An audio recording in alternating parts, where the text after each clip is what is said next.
এই মুহূৰ্তত আপোনালোকৰ বাবে এটা ব্ৰেকিং নিউজ লৈ আহিছোঁ কিয়নো আনন্দ মিশ্ৰ বাহিনীৰ নগাঁও আৰক্ষীয়ে আন এক সফলতা লাভ কৰিছে। এগৰাকী মহিলা ডিএছপিৰ নেতৃত্বত অভিযান চলোৱা হৈছে আৰু এই অভিযানত 4টাকৈ ডকাইতক আৰক্ষীয়ে কৰায়ত্ব কৰিবলৈ সক্ষম হৈছে। এই মুহূৰ্তত জনাইছো এই খবৰটো নগাঁও আৰক্ষীৰ আন এক বৃহৎ সাফল্য। ডিএছপি দীপ্তি মালিৰ নেতৃত্বত নগাঁও আৰক্ষীয়ে সাফল্য লাভ কৰিবলৈ সক্ষম হৈছে। 4টাকৈ ডকাইতক খেদি খেদি কৰায়ত্ব কৰিছে নগাঁও আৰক্ষীৰ দলে। এই 4টা ডকাইত আহিছিলে, ডকাইতিৰ পৰিকল্পনা কৰিছিলে আৰু ইয়াৰ তথ্য নগাঁও আৰক্ষীয়ে লাভ কৰিছে। ডিএছপি দীপ্তি মালিৰ নেতৃত্বত আৰক্ষীয়ে অভিযান চলাই এই 4টা ডকাইতক আটক কৰিছে। ডকাইত কেইটা ইলিয়াছ আলী, সাইদুল ইছলাম, ইৰজুল ইছলাম আৰু শাহজাহান আলী। এই 4টা ডকাইতে লাহৰী ঘাটৰ পৰা ডকাইতি কৰিবলৈ কামপুৰলৈ আহিছিলে। ডকাইত কেইটাৰ পৰা দেশীয় নিৰ্মিত পিস্তল আৰু 5 জাই গুলি জব্দ কৰা হৈছে। লাহৰী ঘাটৰ পৰা কামপুৰলৈ ডকাইত কেইটা আহিছিলে। আৰক্ষীৰ দল দেখি ডকাইতে পলায়নৰ চেষ্টা কৰিছিলে, তেতিয়া আৰক্ষীয়ে গুলি চালনা কৰা বুলিও জানিব পৰা গৈছে। আৰু নিশাৰ ভাগত কামপুৰত ডকাইতিৰ পৰিকল্পনা আছিল। আমি দৃশ্যাংশ আপোনালোকক দেখুৱাম। এগৰাকী মহিলা আৰক্ষীৰ নেতৃত্বত এই অভিযান চলিলে, নগাঁও আৰক্ষীয়ে অভিযান চলালে আৰু এই 4টা ডকাইতক কামপুৰৰ পৰা কৰায়ত্ব কৰিবলৈ সক্ষম হৈছে। দৃশ্যাংশ আমি আপোনালোকক দেখুৱাই আছো। এই দৃশ্যাংশ দেখুৱাইছে, এক্সক্লুজিভ দৃশ্যাংশ আমি আপোনালোকক দেখুৱাই আছো। আটাইকেইটা ডকাইতক কৰায়ত্ব কৰিছে। আমি 2 ইণ্ডৰ সহায়তো দেখুৱাম, যিহেতু আমাৰ লগত 4-5টা ভিজুৱেল আছে। আমি দৃশ্যাংশ আপোনালোকক দেখুৱাম যে কিদৰে এই ডকাইত কেইটাৰ পৰা বিভিন্ন অস্ত্ৰ শস্ত্ৰ, মোবাইল ফোন আদি জব্দ কৰা হৈছে। লাহৰী ঘাটৰ পৰা এই 4টা ডকাইত আহিছিলে। কামপুৰত নিশাৰ ভাগত ডকাইতি কৰাৰ পৰিকল্পনা আছিলে, যাৰ তথ্য নগাঁও আৰক্ষীয়ে লাভ কৰিলে। আৰু এইগৰাকী নগাঁও আৰক্ষীৰ ডিএছপি, অসম আৰক্ষীৰ ডিএছপি দীপ্তি মালিৰ নেতৃত্বত অভিযান চলিলে আৰু এইগৰাকী মহিলা আৰক্ষীয়ে অভিযান চলাই খেদি খেদি আটাইকেইটা ডকাইতক কৰায়ত্ব কৰিছে। নগাঁও আৰক্ষীৰ আন এক বৃহৎ সাফল্য, আনন্দ মিশ্ৰ বাহিনীৰ আন এক সাফল্য।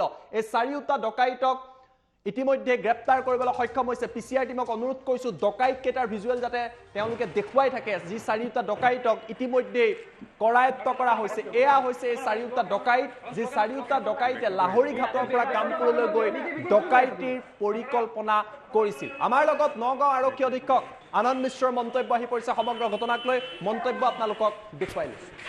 আজি আমি রিয়েলি আমার ডিএসপি সিকিউরিটি ইন্টেলিজেন্স দীপ্তি মালি বাইদেউ একটা খুব ভাল অপারেশন লিড করেছে আর একটা ডাঙর পরিমাণত একটা যেটো এটা ডাকাইতি করার প্ল্যান আসলে আজি রাতি কচুয়া কামপুর এরিয়াত। এই 4জনের একটা গুট আসলে হে আহিছিলে লাহৰী ঘাট মৰিগাঁও দিয়া আৰু তাৰ প্ল্যান কৰিছে 2টা কাণ্ট্ৰিমেড পিষ্টল উইথ 5 লাইভ ৰাউণ্ডছ লৈ আহিছিলে। ৰাতি তাত ডাকাইতি আজি কৰা প্ল্যান আছিলে। তো সেইটো হোৱাৰ আগতেই খবৰ পোৱাৰ লগতেই অপাৰেশ্যন লঞ্চ কৰা হ'ল, যেটো লেড বাই দীপ্তি। আৰু আজি এইটো ঘিলানি কৈ জায়গা আছে, নিয়াৰ কপিলি ব্ৰিজ আছে কামপুৰ, তাক ইণ্টাৰচেপ্ট কৰি তাৰপিছত পলোৱাৰ চেষ্টা কৰিছে। বাট টিম বহুত ভাল এফৰ্ট দেখাই তাক জাগাত ধৰাত এইটো ছাকচেছফুল হৈছে। ইয়েছ, 2টা পিষ্টল পাইছে আৰু সেইটো কাণ্ট্ৰিমেড পিষ্টল হয়, 2টা হয় আৰু 5টা ৰাউণ্ড আছে তাৰ লগত। তো সেইটো উদ্ধাৰ কৰা হৈছে।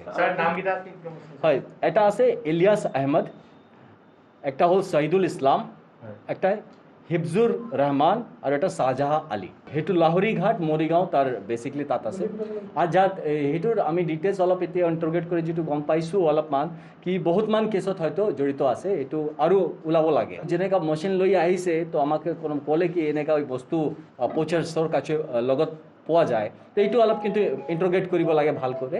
সেইটো এতিয়া কোনো কনক্লুচিভলি ক'ব নোৱাৰোঁ। বাট গুলিয়া মানে কি হৈছে, অলপ তফৰা তফৰি হৈছিলে, তো তাক ৰোকাৰ কাৰণে চলা হৈছে। বাট থেংকফুলি কোনো ইঞ্জুৰি হোৱা নাই। 3-4টা ৰাউণ্ড হৈছে। আজি আমি রিয়েলি আমার ডিএসপি সিকিউরিটি ইন্টেলিজেন্স দীপ্তি মালি বাইদেউ একটা খুব ভাল অপারেশন লিড করেছে আর একটা ডাঙর পরিমাণত একটা যেটো এটা ডাকাইতি করার প্ল্যান আসলে আজি রাতি কচুয়া কামপুর এরিয়াত।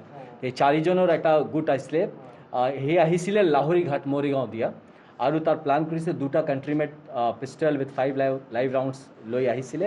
ৰাতি তাত ডাকাইতি আজি কৰা প্ল্যান আছিলে। তো সেইটো হোৱাৰ আগতেই খবৰ পোৱাৰ লগতেই অপাৰেশ্যন লঞ্চ কৰা হ'ল, যেটো লেড বাই দীপ্তি। আৰু আজি এইটো ঘিলানি কৈ জায়গা আছে, নিয়াৰ কপিলি ব্ৰিজ আছে কামপুৰ, তাক ইণ্টাৰচেপ্ট কৰি তাৰপিছত পলোৱাৰ চেষ্টা কৰিছে। বাট টিম বহুত ভাল এফৰ্ট দেখাই তাক জাগাত ধৰাত এইটো ছাকচেছফুল হৈছে। ইয়েছ, 2টা পিষ্টল পাইছে আৰু সেইটো কাণ্ট্ৰিমেড পিষ্টল হয়, 2টা হয় আৰু 5টা ৰাউণ্ড আছে তাৰ লগত। তো সেইটো উদ্ধাৰ কৰা হৈছে। হয়, এটা আছে ইলিয়াছ আহমেদ, একটা হল শহীদুল ইসলাম, একটা হিফজুর ৰহমান আৰু এটা শাহজাহাঁ আলী। সেইটো লাহৰী ঘাট মৰিগাঁও তাৰ বেচিকলি তাত আছে। আৰু যাত সেইটোৰ আমি ডিটেইলছ অলপ এতিয়া ইণ্টাৰগেট কৰি যিটো গম পাইছোঁ অলপমান কি বহুতমান কেছত হয়তো জড়িত আছে, এইটো আৰু ওলাব লাগে। যেনেকুৱা মেচিন লৈ আহিছে তো আমাকে ক'লে কি এনেকুৱা বস্তু প'চাৰ্ছৰ কাছে লগত পোৱা যায়, তো এইটো অলপ কিন্তু ইণ্টাৰগেট কৰিব লাগে ভালকৈ। সেইটো এতিয়া কোনো কনক্লুচিভলি ক'ব নোৱাৰোঁ। বাট গুলীয়া মানে কি হৈছে, অলপ তফৰা তফৰি হৈছিলে তো তাক ৰোকাৰ কাৰণে চলোৱা হৈছে। বাট থেংকফুলি কোনো ইঞ্জুৰি হোৱা নাই। 3-4টা